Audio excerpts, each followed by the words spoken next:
I really don't get a lot of objections about. They simply just ask me, hey, what is your commission? The objections have stayed the same year after year, month after month.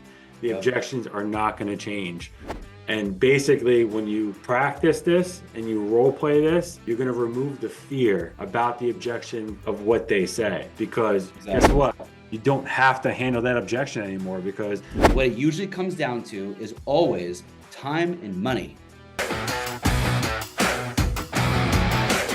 All right, guys, we have another fantastic episode for everybody here today. We're on the series of Dean and Rich, and we are explaining our process, our manual, our procedures of what has taken us to close over $1 billion in volume in our 7 to 8 year career being on our own after the teams.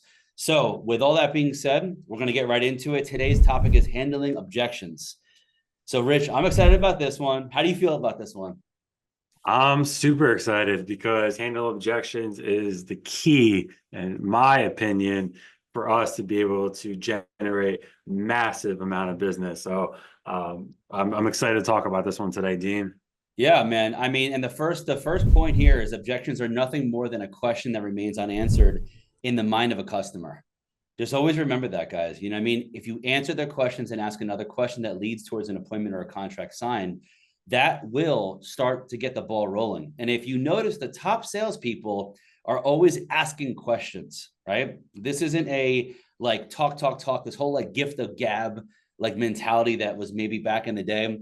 Yes, if you know how to talk to people, great. You're one step up from most salespeople that are in training that don't know how to talk to people. However, when it comes to handling the objections or really a question that is really just not answered yet that you should be addressing, just understand questions is what's going to lead them to the answers that they need to get in order for them to make the proper decision for them and their families. Correct. And listen, like point number two is you have to realize an objection compared to a condition, they're two separate factors, right? Because a condition is basically just a statement. It's a statement of fact that we can do nothing about, like simply just cannot do anything about.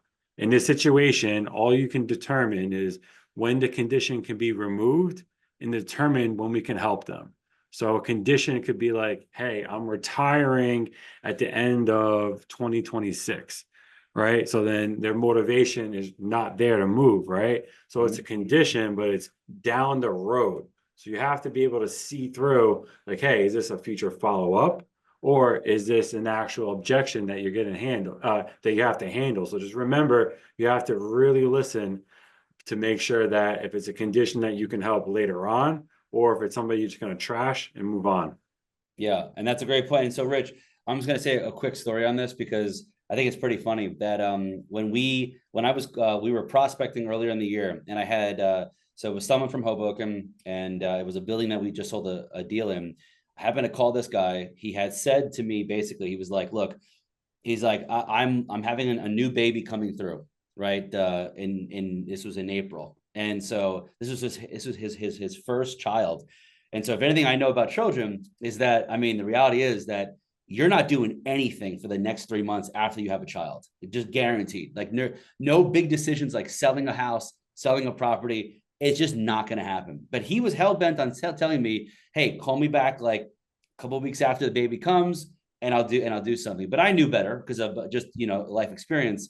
But what's interesting is that when I did call him back that 2 weeks later, he was like, yeah, I'm done. So the whole point of this condition is that there are life events that happen, to your point, retirement, to having a child, etc. That, guys, you're just like, that's a straight up condition, like that you just cannot physically make any proper decisions, right? And even if they do, they'll regret it later because frankly, they were in like a stressful situation. So just always remember that. And there is also the next point here is there's a direct correlation between the quality of your presentation and the objections that you actually receive. So the stronger the presentation that you guys have, your listing presentation, now your buyer presentation, the fewer the objections. So as an example, I don't know about you, Rich, but like when I'm going on a listing appointment now, okay, the truth is that I really don't get a lot of objections about. They simply just ask me, hey, what is your commission? Or what it, it's I used to get a lot more of the pushback on commission, length of time, etc. But it's not just also the quality of the presentation, in my opinion. I'm going to take another subset of that, and I'm actually going to infuse this in here, that it is also the trust level that you have. Have you built up enough rapport with that client for them to trust you 100%, so that that's really where a lot of objections happen. So yes, it's the quality of the presentation, but what is that really doing? That's building the trust enough to be able to say, wow, this guy or this gal is quality that I would love to work with and I would love to get involved with. So hope that makes sense, but that's kind of like where I see it, with that point. And to kind of take a deeper step into that, what I've been doing recently, I've used to do in the past, but I reintroduced it, was be aggressive on the fact find, right? Which is, while you're in conversation with the actual homeowners or buyers, doesn't matter, just be very aggressive in asking like the questions like Dean said, because you're going to be able to take those questions that you ask with those answers that you receive. And as the conversation does go on, if they hit you with the objection, like, hey, I need to think about it, and you ask all the proper questions early on, you're going to be able to take that information. Well, hey, Dean, what do you have to think about? You explained to me that we'll use the baby, right? You explained to me you had the baby about a year ago. We're living in a 1-bedroom condo here. Toys are all over the place, right?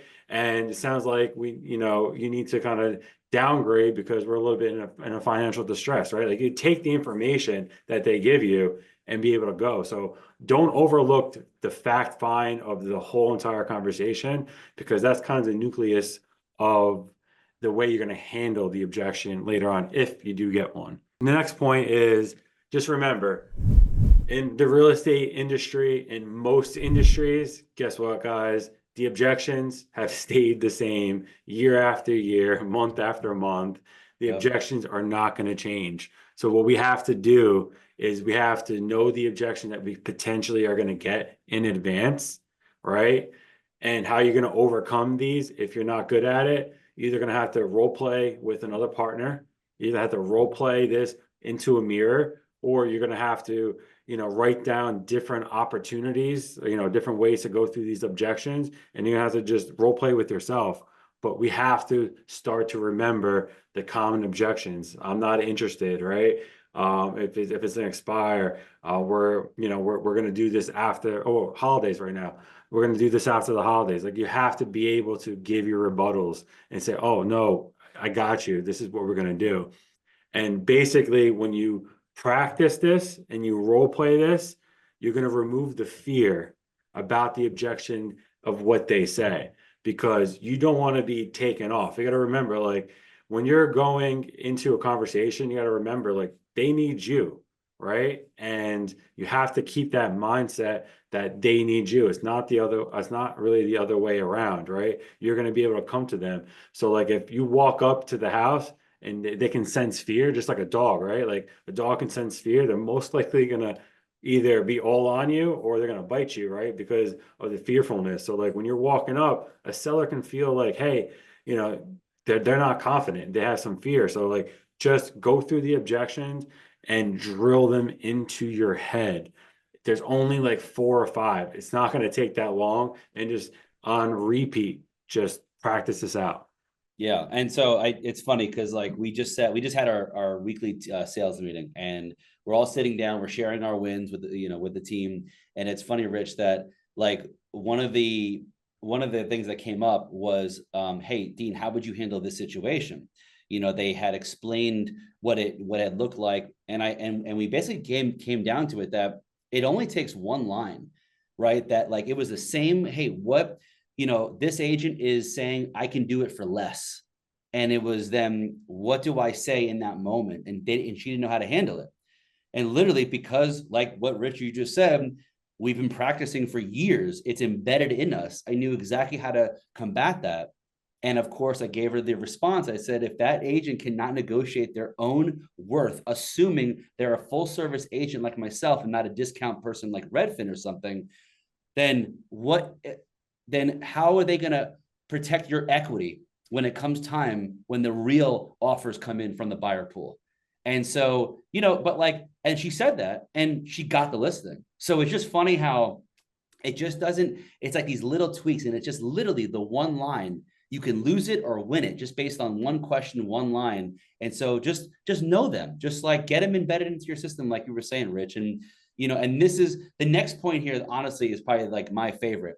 And that is, do not handle the objections during the pre-qualifying process or during prospecting. We hear agents, right, Rich, like on PhoneWares or anywhere that we've had in the past, where it's like they're actually doing a full-blown presentation on the first call when you don't even know, like, or trust this person, even on the other end. And it's like, that doesn't make any sense, right? So objections are best handled during, I would actually make an edit here and say, the presentation time. Not just in person, could be on a Zoom, could be this, but if you're following the 5-step selling process or the 5-step buyer process, you do this, you handle the objections, you get, what you have to do is discover. I think part of what you were saying before about, like, you know what I mean? Like, you just don't, I just don't understand. Again, that was a game changer for my business, was like, I don't handle anything. I'm in just pure discovery mode. Pre-qual. Hey, where are you planning on moving to? How soon do you want to move? What's your price expectation? And just get all the facts that we should be getting. So therefore, I at least have an understanding of what is important to them. I mean, I had a listing presentation the other day where, I mean, I was like, it's not obvious to me, his name is Michael. I said, Michael, it's not obvious to me that you're meeting with all these different agents right now. I mean, you called me back. Thank you. I appreciate that.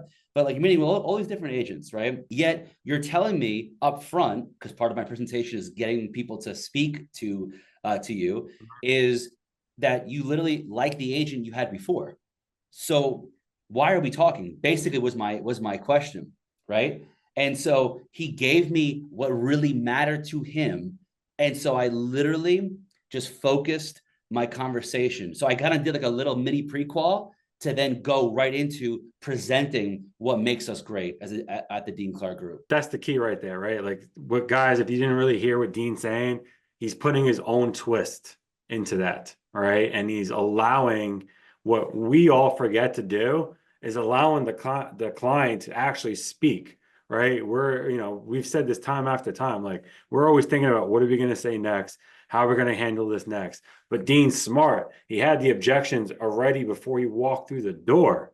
So if he was smart enough, in the past, I won't say about it now, but he probably thought about, okay, this is what they said during the pre-qual. I'm going to make sure I have 2-3 different variations how to handle that objection, right? And then he went into the appointment, and then he had his presentation, and then he just drilled in on what it was so important to the client. Because guess what? Once you do that, they think you're like them. They think that you are them. They're going to want to do business with you. And it's just going to naturally bring you to the closing where, guess what? You don't have to handle that objection anymore, because they're going to talk it out for themselves. And then you can ask one question right after it, and then let them continue talking again, and then let them talk for 15 minutes about that subject, and be like, you know what, Dean? You really get me. And you're like, all I did was ask questions, and you walked them down the line. So, what Dean said was 100% how I would go about it and how you should go about it. And if you want to learn more, he's great at that. So DM him, reach out to him.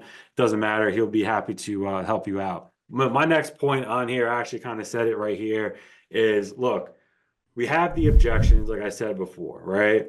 But you need to, at the end of the day, is when you're talking to somebody else on the other side of the table, whether it is at the appointment or whether it's on the phone, you have to start listening to what kind of personality does this person have, right? Because a great agent, a trained agent, is going to be able to take the questions that you need and rephrase them to the actual person so they can understand, to make you think like, oh, they're like me, right? An analytical person, and let's say you're not an analytical person, you're a driver like Dean, you guys gonna beat heads because one person wants to go, the other person wants to sit back and pay attention, right? Look at facts and figures. So you have to realize that when you're getting the objection, sometimes you have to tailor it to their style, right? And then you, as a professional agent, have to have different variations. You know, you got to remember, like, there's tons of resources out there that you can say, hey, listen, I'm not interested, or hey, I'm not paying that commission, whatever it might be. And you can have different ways, but you have to take your personality, put them into the objection, but at the same time, it has to make sure that that person resonates with it. So like it does take a little bit deeper to go into, but you just have to just remember that, listen, not all is the same. 25% of the population, all the way up to 100 are all different types of people. So just make sure you got to remember, bring you, and make sure that the other person on the other end is being receptive of to what you're saying. For sure, dude. And you know, the other point is here is like when you're handling the objection, just restate the objection. I wouldn't necessarily always agree with what they say. I would just kind of be like, "Oh, that's interesting." You know, kind of comment. And I would do it that way and nod your head, but never argue. Do not come from a place of combativeness when you are speaking, when it comes to a just communication skills in general, but especially when you're getting an objection right up front.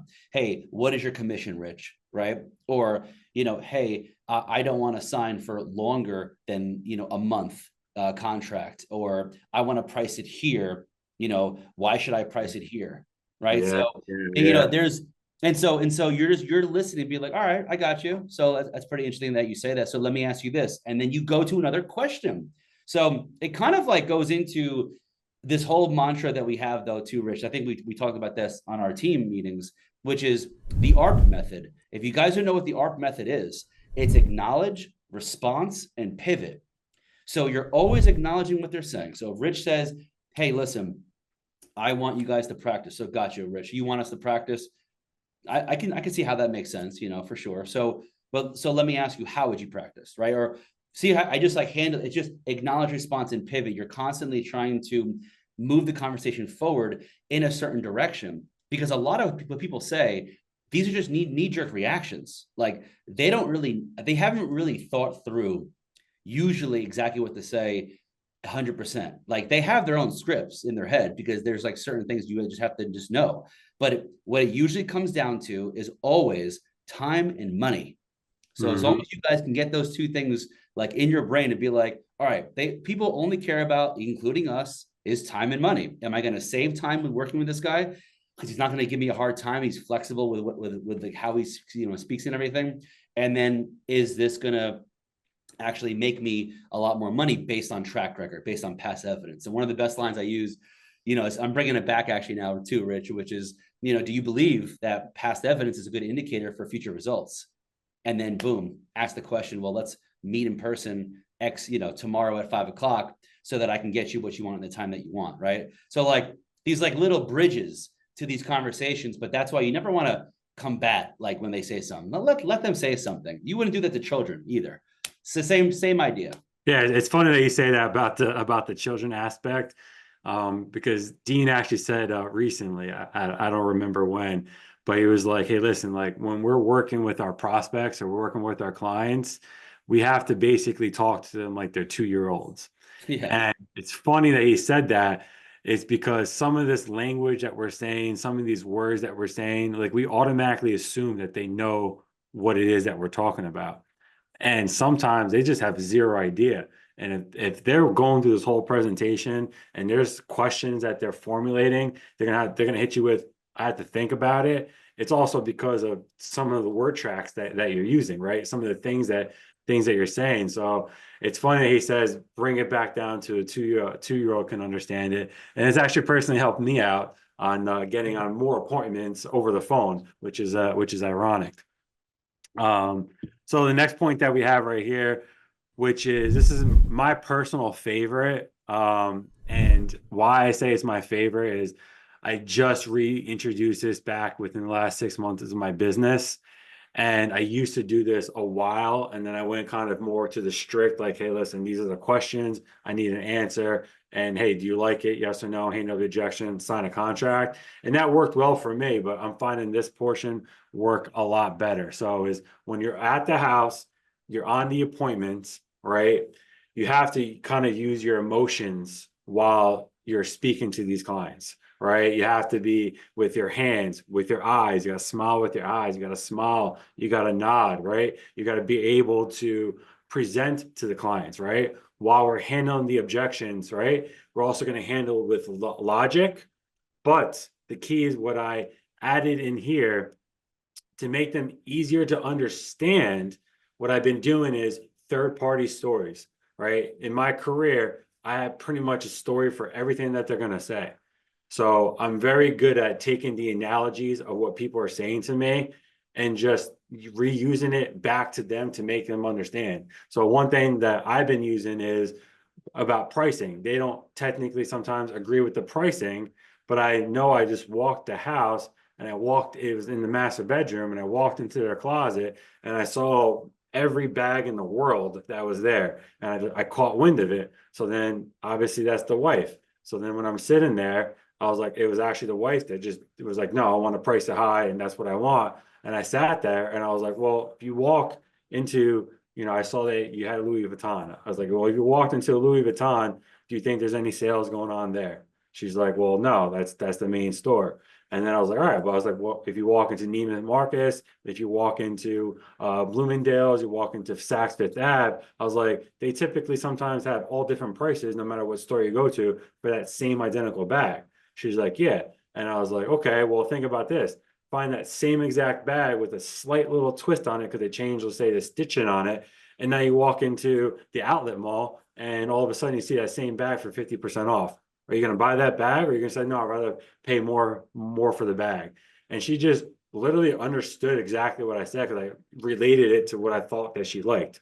And long and behold, we actually ended up listing the property exactly where I wanted to be listed at because she heard me and she just turned to her husband and said, oh, no, we got that. So it's basically like, that's me creating the story. And then sometimes you have stories, be like, hey, listen, Dean, or, her name was Laura, be like, hey, Laura, in this perfect situation that we're here, I had a client that said the same thing to you. You know what? They wanted to list high because they wanted to have the opportunity to come down. But, we did X, Y, Z, and just kind of like say exactly that story you did for somebody else.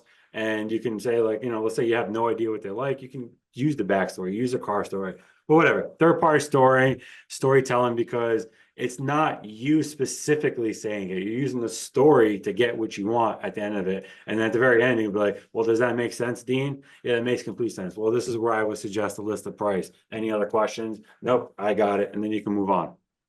I love that, dude. You actually do a really good job. That's like really just like kind of like labeling the situation. You're really observant. And I think that's also something we should talk about too, like really quick, is like, guys, just be really observant about where your surroundings are as you're walking through houses, so that when you can catch wind of like what Rich just said, that's like just beautifully crafted, right? It's just like that, but that also comes with experience, right? So a lot of new agents that are listening to this right now, just understand that these are things that you pick up over time, but you've done it, Rich, so much that now you just know it actually works. And I think that's kind of where the rubber meets the road, where you just kind of take and you were smart to use that connection, with that specific client. And so the next point is never take a firm position when dealing with a prospect, because taking a firm position risks the prospect taking an opposing position and makes the process more difficult. Meaning, like, going back to kind of like never arguing in many ways. If it's very rare that I have successful negotiations with any clients, buyer or seller, doesn't matter, when I am very rigid, because I know we have standards, right? We all should have standards if we don't, for commissions, for length of contracts, and also our expertise on pricing. But here's the thing, is that if you are taking such a firm position on something and you have like, unless the client just nuts and just, you have to do that. But that's not a normal thing. Okay. What I'm trying to say is that if you take a very hard-nosed position, they have other options. You can't, this isn't like you're the only real estate agent in town. So I think that's kind of what I take from that point, is like, there are many options out there. That's the truth. So then if that's the truth, then you need to be flexible. You got to be like water in this moment and be like, all right, you said this whole, yeah, let me see what I can do. This morning I had a guy that texted me say, hey, look, I'll do the deal, but I want to do it for 4%. But it was already negotiating with another buyer's agent. And so I said to myself, all right, well, I mean, I'll see what I can do. Right. I'm not like being like, nope, this is 5%. This is what we're doing. Otherwise, we're not going to work together. All right. Well, it's a $2 million property. So as far as I'm concerned, like I'm going to just kind of like, finagle it out, and I'll come back nice and gently later and politely and use my progressive approach and handle it. Next point that we have written down is, listen, when you're dealing with a prospect, whether it's over the phone or in person, right? Sometimes they give you the objections, just number one, because they want to either create a conversation with you because they have no idea how, right? Or number two, it is an option for them to say, hey, listen, I like you. So I'm going to test them out, and I'm going to throw this out there to see how they handle it. And if they handle it the correct way, maybe I'll give them 2 or 3 more. I'm going to sign the listing agreement with them on the spot, or the buyer agency agreement right on the spot. You just have to remember, sometimes they're testing you, right? Because not all the objections that they say, to Dean's point earlier, not all of them actually have to have an answer to them. Some of them is just like, no, I heard what you said. I'm going to ignore it, and we're going to future pace this now, going down to the next question, part of the presentation. So just remember, sometimes when they're battling you is because, or testing you, we should say, is because they actually like you and they want to hire you. 100%. It's so funny because I remember we had some members in the phone warriors on the Zoom here, and it was like they were like, Dean, are you handling anything on the phone? Like, are you like, even addressing what they're saying? I'm like, no. And one of my lines I love saying on the phone is, that's fine. And so let me ask you, where are you planning on moving to? And they say, well, it's none of your business. That's okay. Yeah, I get it. I mean, in an ideal world, and I just keep going. But so my word of just saying, that's fine. You're just like, all right, whatever. That's okay, cool.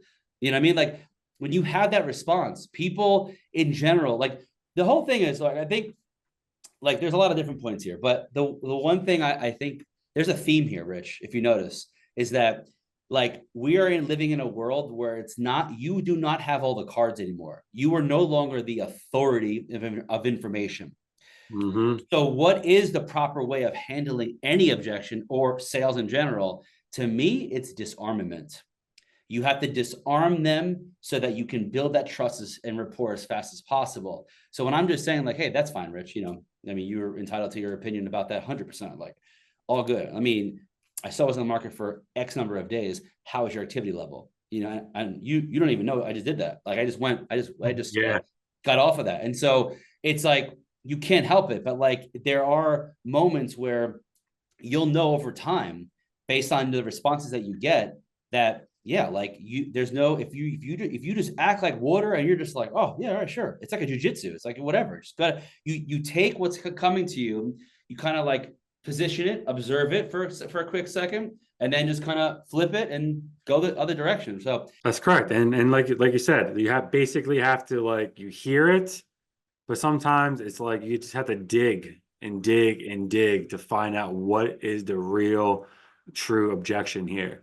And the more that you figure that out through their conversations and through how they're talking to you and the objections that you're getting, you just have to be like, okay, it's not an objection that they're saying the objection, but that's not what the real reason is. And you need to just figure it out, be professional and figure it out. At the end of the day, figure that out. Because that's how you make your millions. Dude, 100%. We have to figure it out. And the next point, I mean, guys, this is definitely one of the most impactful ones. That you just remember that knowledge equals confidence. So when you're responding to an objection confidently, that confidence translates into the mind of the prospect. Because here's the reality. You're selling anything, whether you're selling houses or you're selling phones, you're selling, corporate enterprise software sales, doesn't matter. What you're selling on every call, depending upon the cycle of how long it takes you to actually close a deal, you're transferring your energy. That energy of the transfer of energy is what we're doing here. So if you can handle an objection like confidently, and having that transfer of energy, they're going to feel that. Like to Rich's point before, when you walk through the door and you just like have that confidence, like that's a lot of that. I mean, and the reality is, if you have no one that's asking you questions, they probably don't want to work with you. Yeah. Let's just call it for what it is. If there, I've had appointments in the like early in my early days as I'm coming up trying to figure this out, and I'll never forget sitting in front of one guy, Rich, and this guy, you know, it was a pretty high end building over here in Jersey City. And I remember sitting there, and they were just listening. I'm like, wait a minute, they're not asking any, they're not engaging at all. There was no engagement whatsoever. But I didn't know any better. I just thought, oh, this is what you're supposed to do. Just like present. Here, go, go. And I just kept talking. Did not even, and I didn't even know what to, but I was like, let me take a break for a second. Hey, do you guys have any questions? That's not the right way to doing it. But like that is what I thought you had to do. So they weren't asking any questions. So if they're not asking you any questions, they're not engaging, then there's a problem there. Absolutely. And we all learn, right?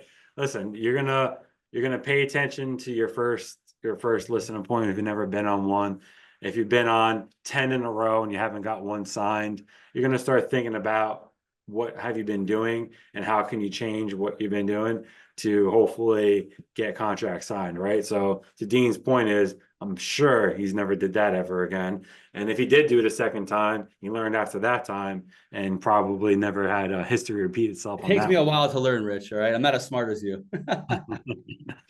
Exactly. Next point that we have here is, look, to that kind of point is we just kind of want to reinforce, if we had not said this throughout the, last 20, 30 minutes that we've been talking, we want to talk about the best ways to handle and learn the objections, right? We just have to make sure that you're always going to memorize the objection and you're going to internalize it, right? To the point where if somebody's coming up to you and say, hey, Rich, what's your first and last name? I could say my first and last name. Hey, what's your birthday? You could say your birthday. Hey, where were you born? Like, all these information right off top of your head, right? So you need to get to that stage when the objection happens that you're able to say it just like that, right? And then at the end of the day, look, there is scripts that we go over, right? Whether you're cold calling, whether you are warm calling, or whether you're on a listen and presentation, there's scripts, right? So you have to understand the logic of the script,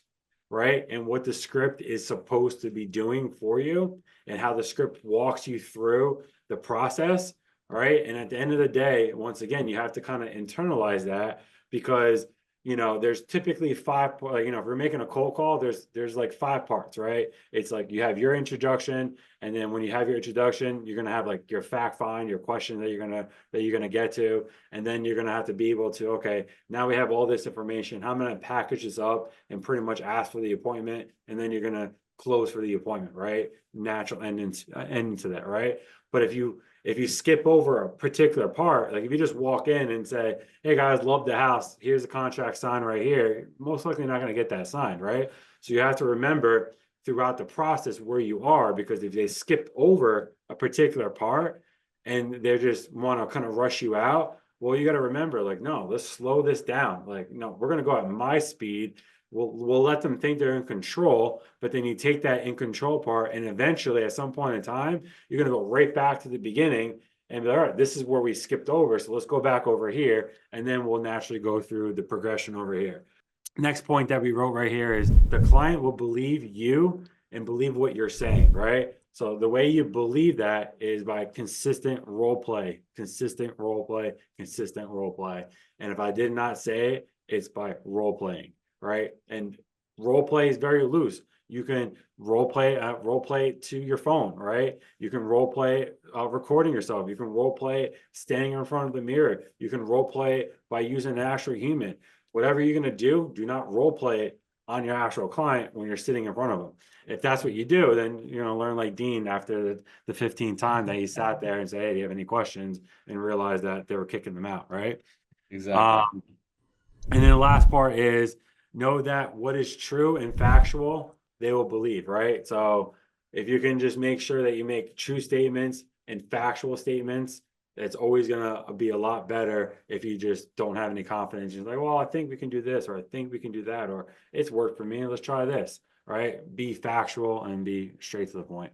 Yeah, and just to touch upon going back to the point of working to understand the logic of these scripts and dialogues, because if you're being coached by somebody, you have a great team leader, whoever is a mentor for you in the business, what I would do is write questions. So if you have a playbook, if you have scripts and dialogues that you're like looking to get through, okay, it doesn't matter where you find them on the internet.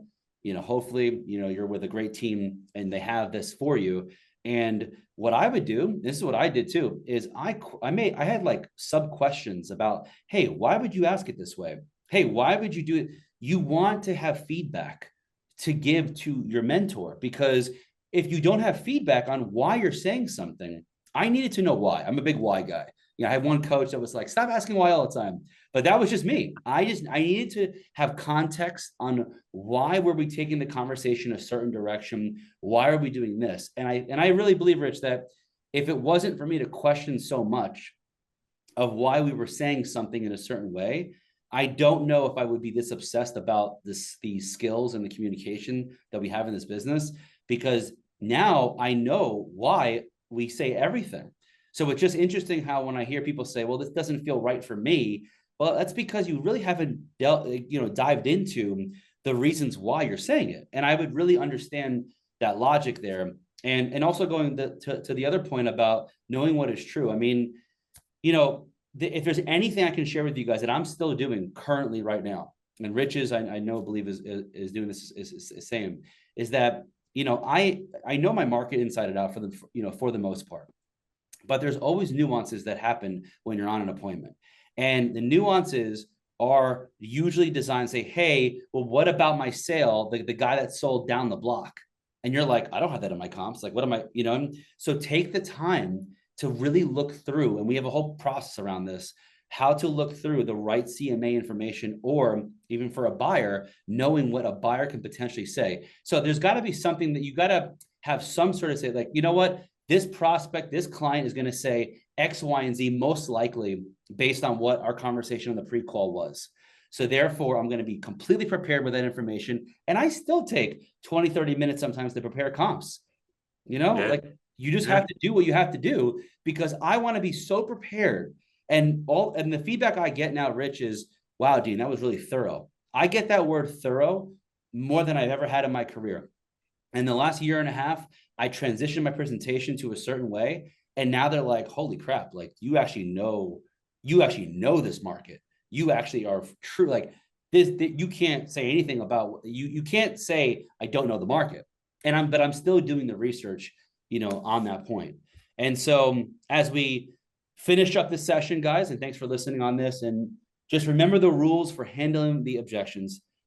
Don't argue, don't endorse, meaning, right, going back, you're not agreeing with them all the time. You're just, kind of acknowledging that, having a response, and pivoting off of that.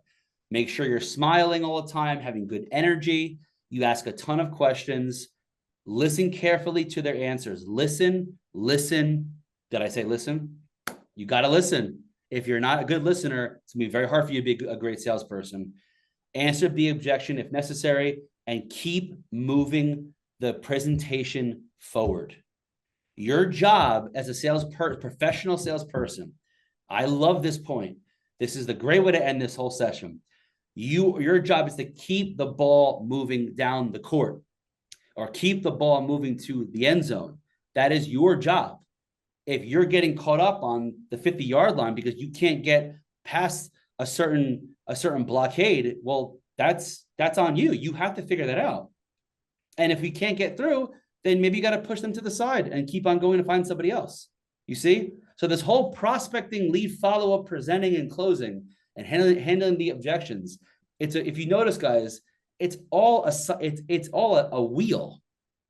It's a wheel of fundamentals and business that you're constantly working on, and that's what produces predictable and duplicatable results in your business. Absolutely. You said it the best. And just remember, we always like to end with a quote. And listen, since the objections are never going to change, just learn the answers. That is that simple. And just remember that Dean and I are always here to help you grow. We're always here to answer any questions. If you like what you heard, feel free to message us, DM us. We're always looking to partner with great agents like yourselves over here at EXP. So, once again, I'm Rich Adamski. That's Dean Clark. Bone Warriors Nation, we love you guys. Make it great. Happy hunting. Happy hunting.